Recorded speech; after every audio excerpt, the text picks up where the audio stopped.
Hey, welcome back to Rick's Reviews. I'm your host, Movie Real Rick. Is your spidey sense tingling? Because today, we're talking about the latest chapter of the never-ending MCU saga about your friendly neighborhood web-slinging, wall-crawling defender of New York City, Spider-Man, Far From Home.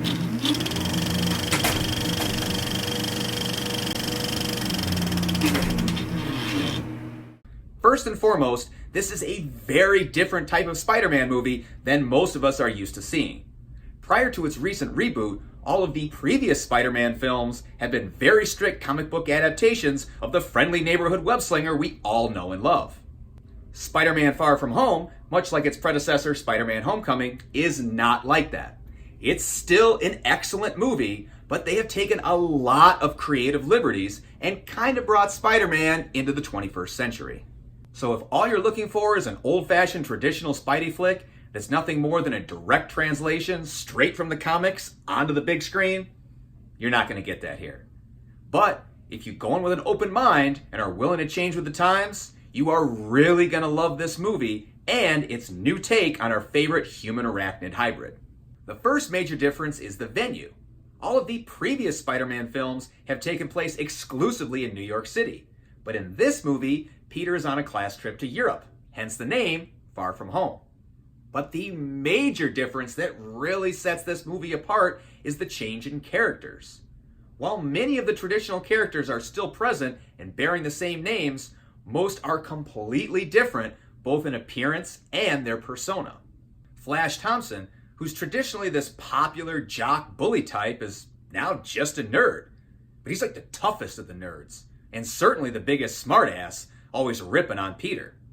Mary Jane, who's always been this fun-loving redhead with her head in the clouds, is now this dark-haired, dark-featured, streetwise bad bitch.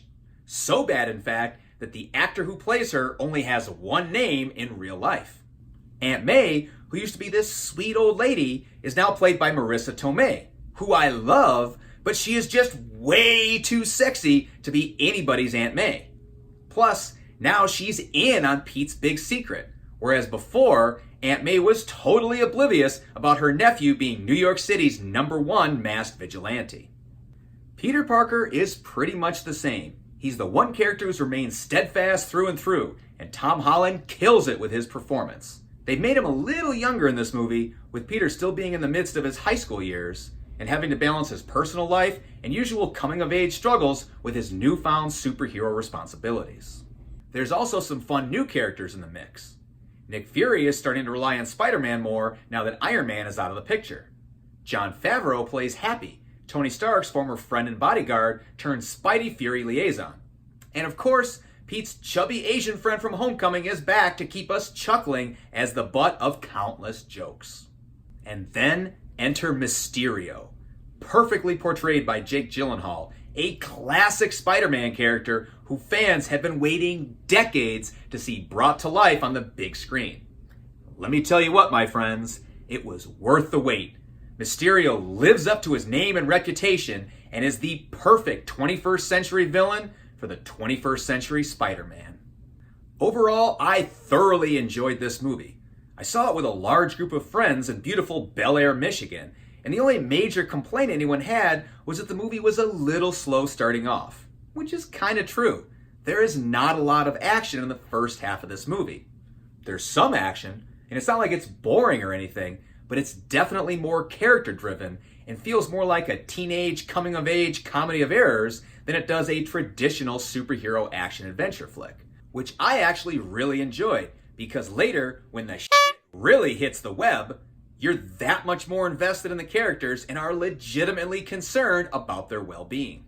This movie oddly made me feel like I was watching a real-life episode of Rick and Morty. Mysterio is like Rick, pulling all the strings.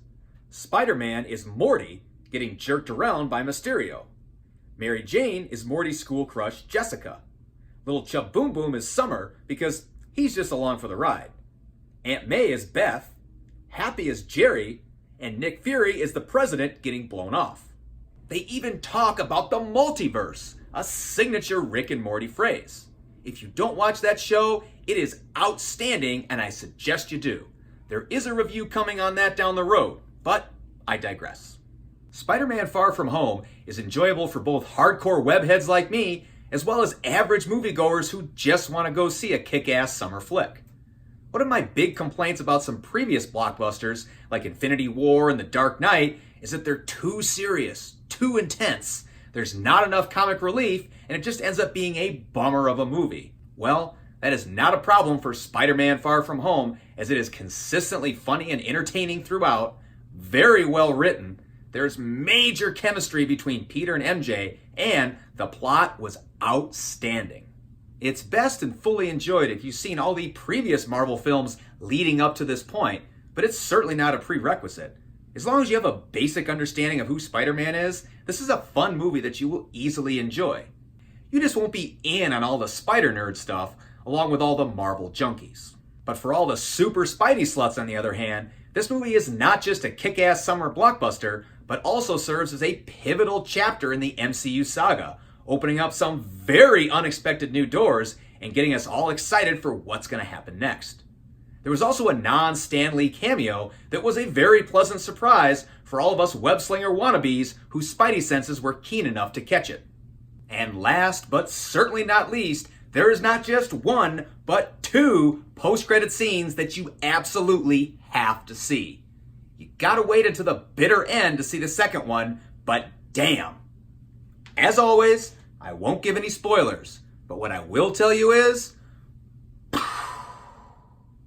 Hey, thanks for watching. If you enjoyed my review, please like and subscribe, and comment below on what you thought of the movie and my review. And remember, if your spidey sense is tingling, you're in danger. But if your Peter is tingling, see your doctor. And don't forget to tune in next Friday and every Friday for new reviews on movies and TV shows. Same Rick time, same Rick channel. Thanks for watching Movie Real Rick.